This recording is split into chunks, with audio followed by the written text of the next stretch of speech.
Hello friends, welcome to my channel. எல்லோரும் எப்படி இருக்கீங்க? இன்றைக்கி நாம் மீன் குழம்பு தான் வைக்க போகிறோம். சங்கரா மீன் குழம்பு. வாங்க வீடியோக்குள்ளே போகலாம். ஒரு லெமன் சைஸுக்கு புளி எடுத்துக்கோங்க. ஒரு கைப்பிடி உப்பு போட்டு தண்ணி ஊற்றி அதை நல்லா கரைச்சிக்கோங்க.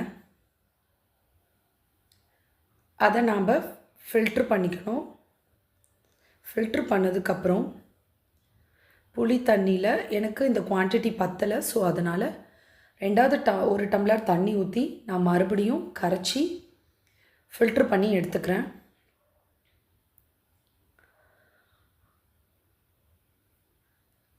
இப்போ புளி தண்ணி ரெடி ஆயிடுச்சு.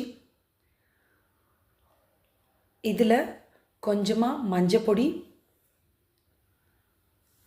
தேவையான அளவுக்கு வீட்டில் அரைச்ச மிளகாய் பொடி சேர்த்துக்கோங்க. நான் 2 டீஸ்பூன் போட்டிருக்கேன்.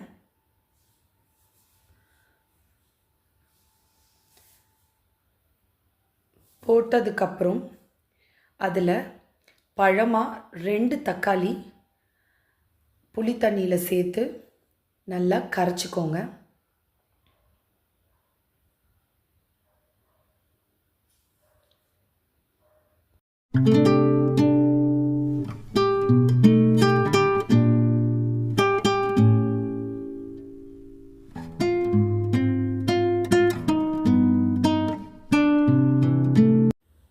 இப்போது எனக்கு கொஞ்சம் காரம் பத்தலை, அதனால் நான் காரத்தூள் சேர்த்துக்கிறேன்.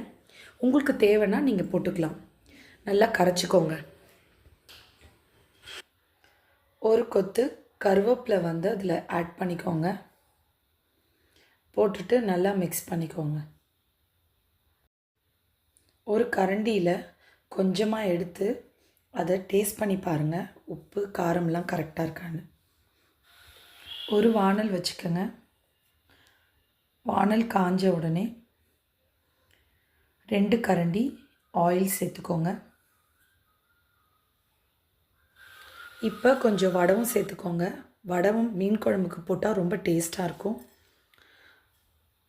வடவும் நல்லா பொரிஞ்சதும் நல்லா கிளறி விட்டுட்டு ஒரு வெங்காயத்தை பொடியாக கட் பண்ணி எண்ணெயில் சேர்த்துக்கோங்க.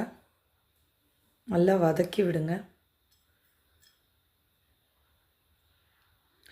அது நல்லா கலராகி வரும்போது பூண்டு நல்லா தட்டி அது கூட சேர்த்துக்கோங்க. இப்போ கரைச்சி வச்சுருந்த புளி தண்ணியை அதில் ஊற்றிடுங்க. நல்லா கலந்து விட்டுட்டு ஒரு தட்டு போட்டு மூடிடுங்க.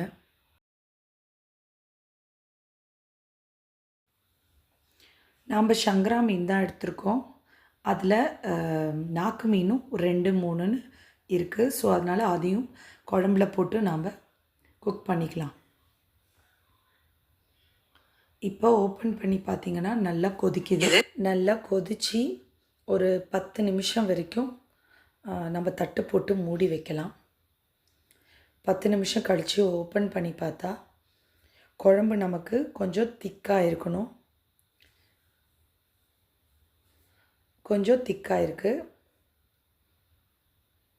இப்போது நம்ம மாங்காய் சேர்த்துக்கலாம்.